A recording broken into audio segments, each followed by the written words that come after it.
예, 여러분 안녕하세요. 오늘도 말을 합니다. 어떤 거에 대해서 말을 하냐면, 이게 세상을 살다 보면은 돈이 정말 엄청 잘 벌리는 시기가 와. 누구한테나 한 번씩 와. 이게 막 하늘에서 쏟아지는 축복 같아. 어떻게, 내가 이렇게 많은 돈을 벌 수가 있을까? 내 인생 진짜 잘 나간다.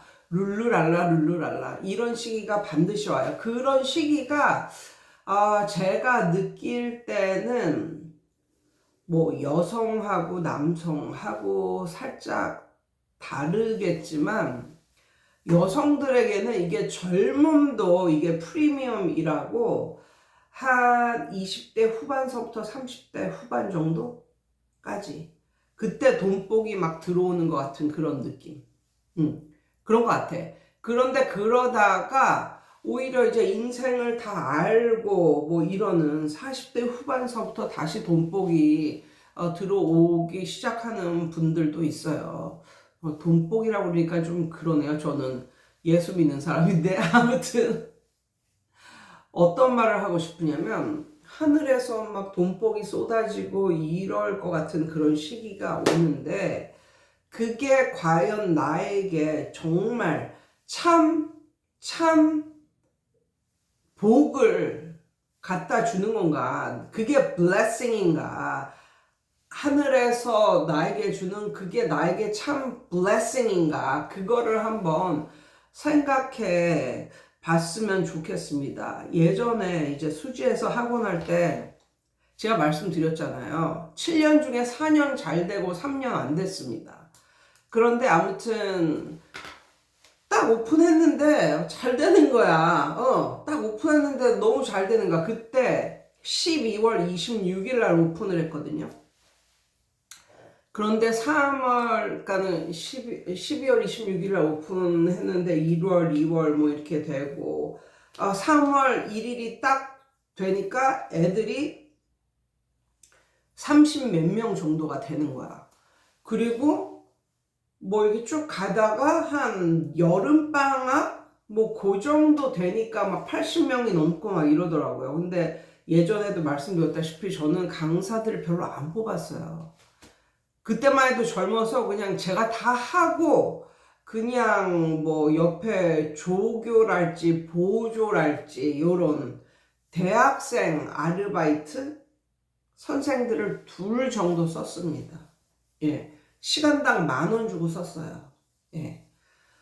그러니까 그때도 내가 머리를 굴린답시고 내가 젊고 막 이러니까 다 할 수 있었으니까 그냥 서브로 일할 수 있는 그런 선생들만 이제 모집을 해서 한 거죠. 그래서 뭐 프린트 해주고 뭐 애들 출석 체크하고 뭐 이런 거 있죠. 잡일, 잡무 뭐 요런 거 시키고 뭐 타이프 치는 거 뭐 이런 거 뭐 자료 만들고 뭐 이런 거 자료 만들어 놓은 거 뽑고 뭐 요런 거를 이제 시키고 하는데, 진짜 하늘에서 뭐 돈벼락을 맞은 것처럼 정말 자고 일어나면 통장에 돈이 싹싹싹싹 쌓여가는 거야. 그래가지고 진짜 이 학원을 다닐 때보다도 더 많은 돈이 통장에 이제 꽂히더라고요. 통장에 꽂히더라고. 근데 그때 제가 모닝을 타고 다녔었거든요. 왜냐하면 그 면허증을 딴 지도 몇 년 안 됐고, 그리고 이게 아시지만 소형차가, 이게 경차가 약간 왔다 갔다 뭐 이렇게 뭐 주차하고 뭐 이런 것도 굉장히 편하잖아요. 그래가지고 이제 소형차를 끌고 다녔는데, 이제 어느덧 미니 쿠퍼가 눈에 딱 띄더라고. 그 소형차도 한 2년 남짓? 뭐 그 정도밖에 안 탔거든요. 모닝을. 그런데 벌써 이렇게 눈에 딱 뜨이고, 그래서 그걸 현찰로 사고 막 별짓을 이제 다 한 거야. 그리고 이제 돈이 많이 들어오니까 이런 거 있잖아. 학원을 운영함에 있어서 꼭 필요하지도 않은 거. 그러니까 예를 들면 복사기 같은 것도 소형 복사기 이 정도만 해도 충분해. 그런데 거기에 한 5만 원 더 주고 막 대형 복사기 같은 거 렌트하고 막 이렇게 월 5만 원 더 주는 뭐 그런 거를 막 렌트를 하고 뭐 그리고 뭐 이런 것도 했어. 학원인데 훔쳐갈 게 뭐가 있겠니? 학원에 훔쳐갈 게 뭐 책밖에 더 있겠니? 그런데 그때 위층인가 아래층에 도둑이 들어가지고 도둑이 뭐 훔쳐간 건 없는데 문을 아작을 낸 거야.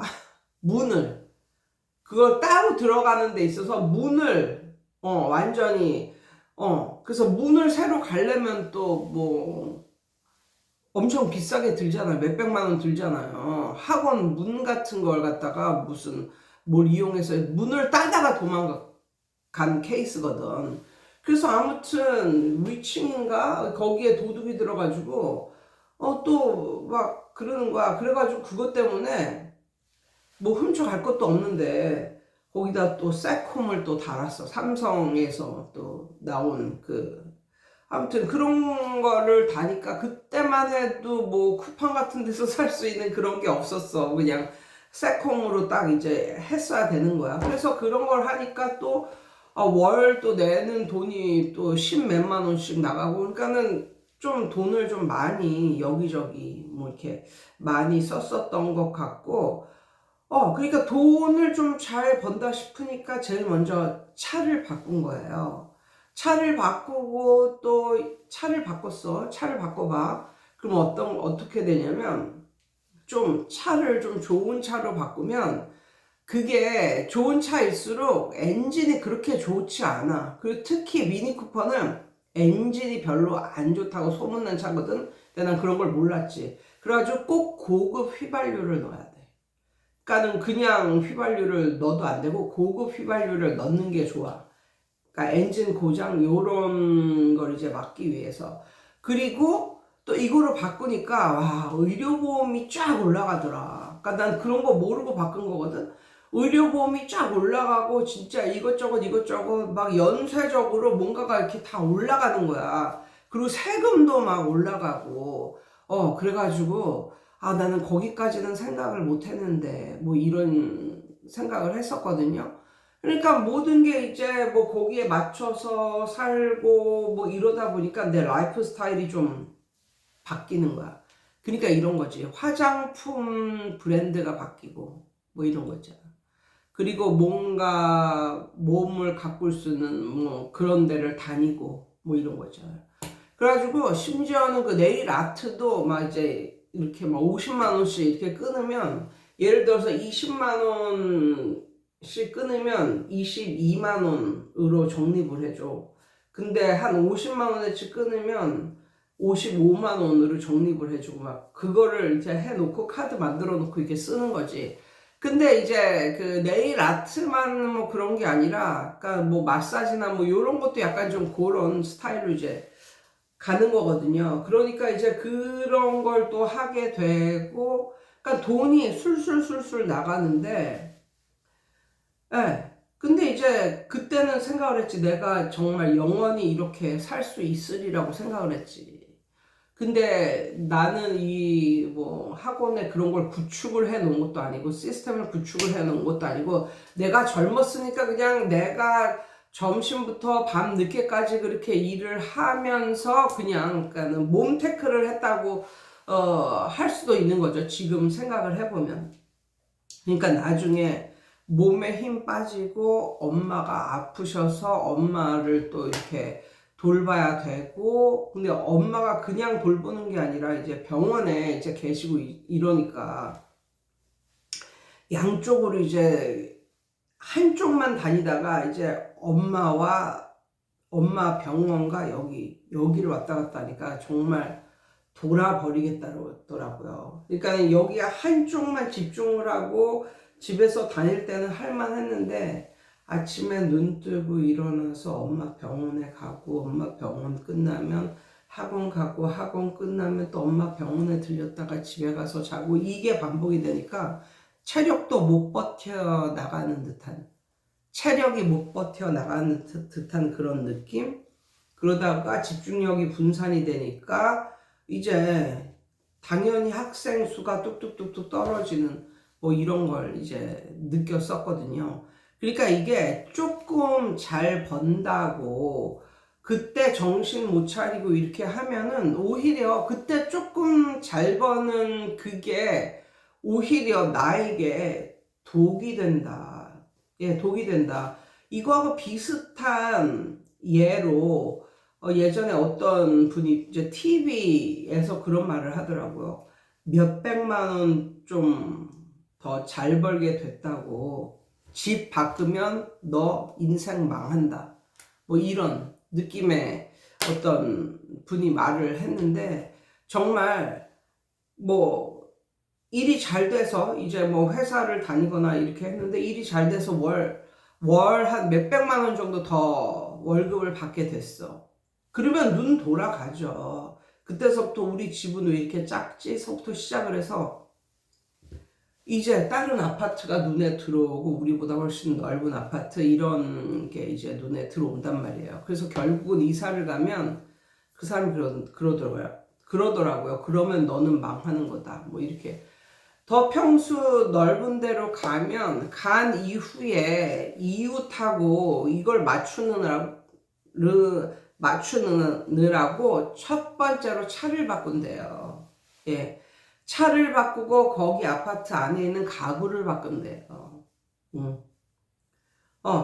그런데 작은 아파트에서는 못 느꼈는데 큰 아파트로 가니까 관리비가 무지막지하게 배 이상 나오는 거예요.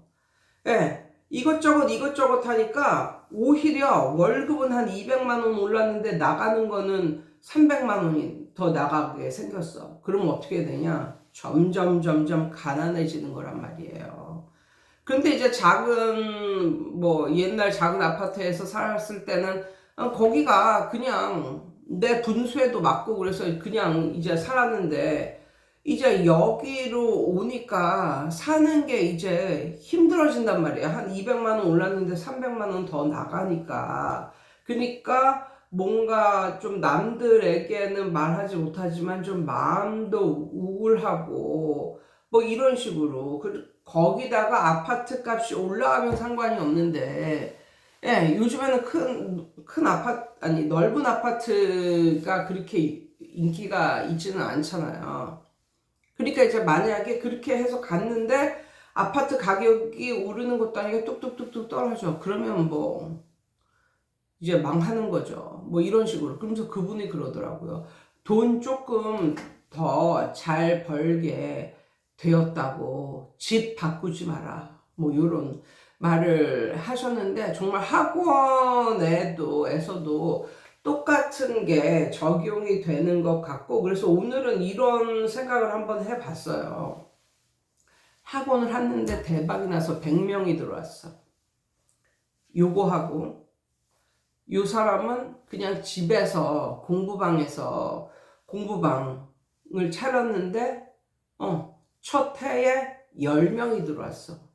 이게 누가 더 운이 좋은 사람인가를 생각을 해봤을 때 학원에 100명이 다니는 학원, 이거는 학원도 한 40평? 40평 이상은 되는 학원이어야 되고 선생님들도 한 100명이 다닐지라도 100명 이상이 다닐 거를 항상 대비를 해야 되니까 선생들도 한 4명 정도 4명 정도 필요하고 만약에 그 선생들이 뭐 6대4 정도의 퍼센티지로 가져가지 않는 선생들이고 만약에 월급을 주는 선생들이다.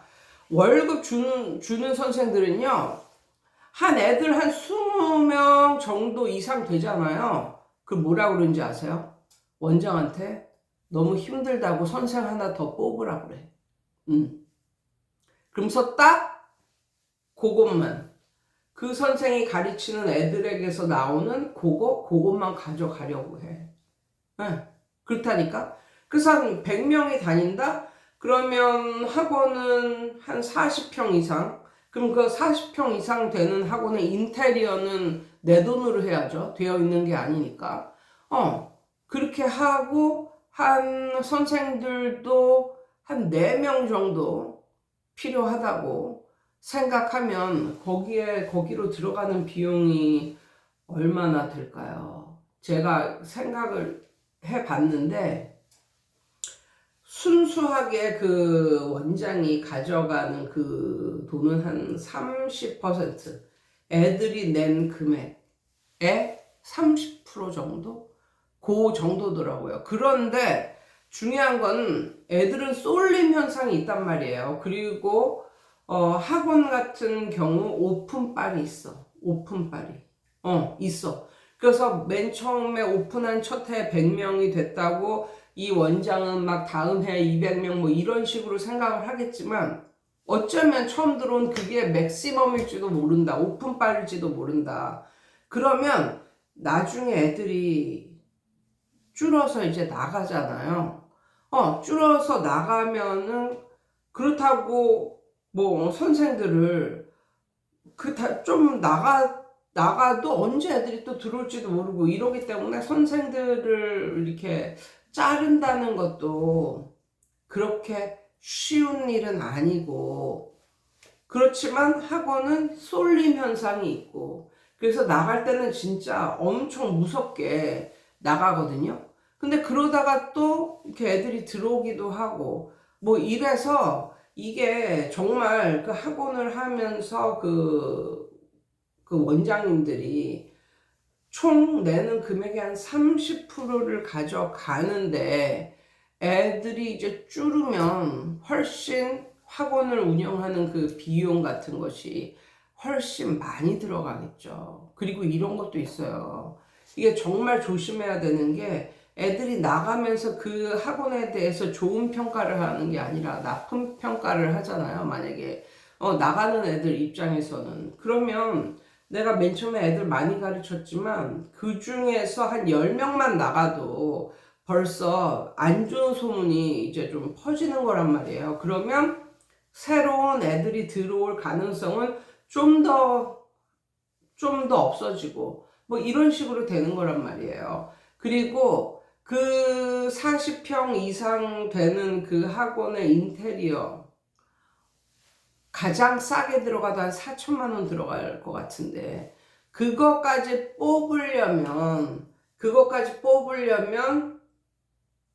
한 정말 10년은 승승장구해야 된다. 10년은.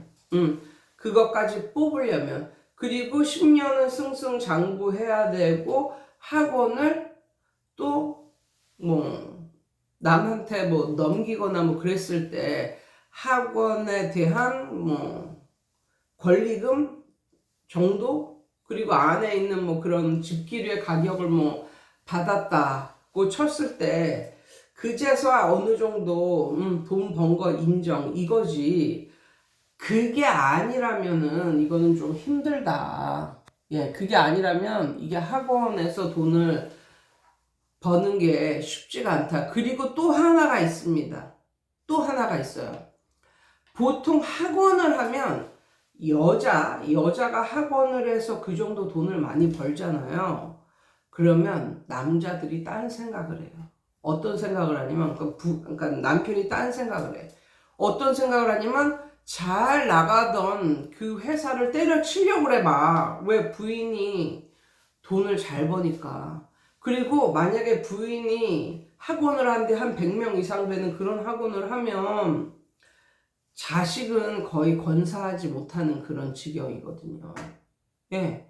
그래서 본인의 자식은 뭐 할머니, 할아버지나 이런 분이 또 봐주면 모를까. 본인의 자식을 건사하지 못할 수도 있어요.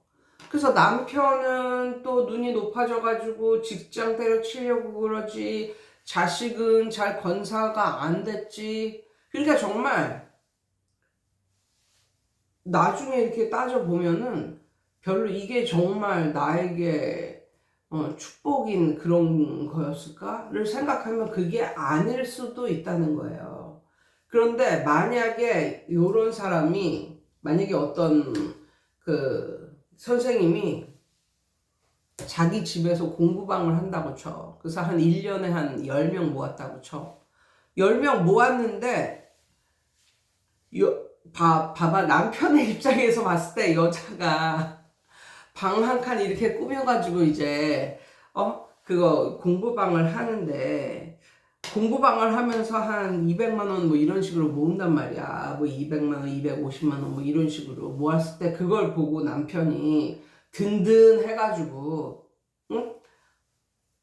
본인이 다니는 회사를 때려칠 그런 확률이 있을까? 아니, 없어. 그냥 부인이 짠해 보이고, 아휴, 내가 없을 때 애쓴다. 그러면서 애들 몇 명 모아다 놓고 이거 하는데, 그냥 부인한테 좀 감사한 그런 느낌이 있지, 부인이 든든하고 이래가지고, 회사를 때려치거나 이럴 생각은 안 해.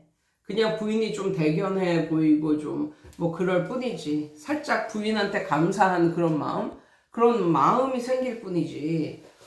내가 부인이 이러니까 든든하다 때려쳐야지 이런 생각 안 든단 말이야.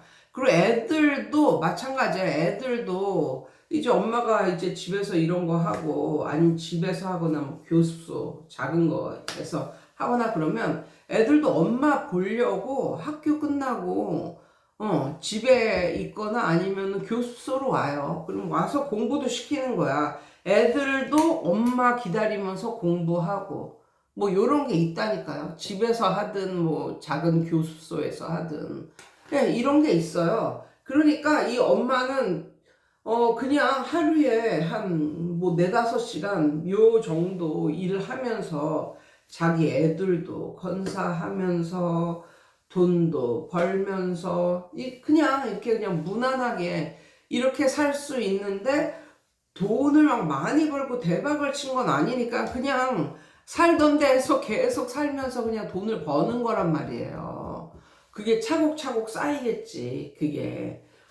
그리고 애들을 건사를 못하는 것도 아니지. 왜냐하면 본인이 가르치는 애들이 이렇게 많은 것도 아니고, 그러니까 충분히 본인의 자식은 건사도 하면서 이렇게 살아간단 말이에요. 그리고 뭐, 부인이 이제 그렇게 살아가니까 남편이 뜬구름 잡는 그런 소리도 안 하고 그냥 그렇게 살아가는 걸 봤을 때 어떤 게 더 복 받은 인생인가, 뭐 요런 생각을 한번 해보게 되었습니다. 저는요, 수지에서 이제 만 7년을 이제 하고 이제 손 털고 나왔을 때 그냥 그 학원 맨 처음에 했을 때 뭐야, 돈 넣는 거 그거 뭐라 그러지? 아무튼 디파짓 그것만 받고 끝이었어요. 예, 그것만 받고 끝이었고 그냥 7년 동안 잘 먹고 잘 살았다 뭐 이런 느낌. 그리고 그래, 내가 학원을 이렇게 했으니까 엄마도 끝까지 보살피고 그랬지, 부양을 하고 이제 그랬지, 책임을 지고 그랬지 이러면서 그래, 7년 동안 잘 살고 좋은 경험했다. 남는 거는 보증금. 내 학원에 대한 보증금. 그거 끝. 그런데 이제 집에서 그리고 교습소에서 이제 시골에서 살면서 집 또는 교습소를 이렇게 하면서 살았을 때 제가 그때 어떻게 했냐면 남편이 벌어오는 거로는 그냥 이렇게 생활을 하고 쓰면서 살았고, 제가 버는 건 그냥 저축을 했거든요. 예. 제가 버는 거는 한 푼도 안 쓰고 그냥 저축을 했어요. 근데 어느 날 이렇게 그걸 이렇게 보니까, 그리고 신경도 안 썼어, 그냥. 그 통장은 뭐 쓸 일이 없는 통장이다라고 생각을 했으니까. 그리고 뭐 시골에서 집에서 공부방 하는데 뭘 그렇게 돈을 많이 벌겠어. 그리고 막 돈을 떼이기도 하고 그랬다니까. 내가 말했잖아. 돈을 안 내가지고 막 떼이기도 하고 막 그랬어요. 떼인 것도 많은 그런 시점인데 그냥 이렇게 돈이 어느샌가 이렇게 불어나 있는 듯한 느낌 있잖아요. 그래서 제가 그때 또 느꼈죠. 와, 이게 실속이다, 이게. 공부방이 실속이다. 교습소가 실속이다. 학원은 실속이 아니다. 뭐 이런 느낌 있잖아요. 예, 그런 느낌. 그렇지만 이게 남자가 사업하는 그거로 가면은 좀 얘기가 달라지는 거죠. 남자들은 좀 스케일이 크고 또 요런 요렇게 또 생각을 하고 그런 생활이 본인에게 맞고 이제 이러니까 제 영상 보면 학원을 반드시 해야 되는 이유 뭐 요것도 있어요. 예. 거기에 해당되는 건 이제 남자 원장님들은 학원을 할 만하다. 뭐 이런 식으로 이제 제가 말씀을 드렸거든요. 왜냐하면 남자 원장님은 그 학원이 본인의 제2의 집, 제2의 삶의 터전, 뭐 이런 거란 말이에요. 그러면은 그 좁은 그런 교습소에 앉아가지고 하루 종일 있는 거랑 좀 넓은 곳에서 왔다 갔다 하면서 좀 하루 종일 있어야 되는데 또 남자들은 완전히 직업적으로 거기에 뛰어드니까 오랜 시간 학원에 있잖아요. 그러니까 그런 분들은 학원이 적성에 맞는다. 뭐 이런 식으로도 말씀을 드렸는데 아무튼 제가 이제 30년 동안 학원 업계에 종사하면서 이제 느낀 거는 예, 그런 겁니다. 그래서 만약에 올 한 해 한 10명 정도 모았잖아요. 10명 정도 뭐 공부방 해가지고 뭐 그렇게 힘들지는 않잖아요. 10명이니까. 그런 선생은 그 다음 해에 20명 또 갑니다. 반드시.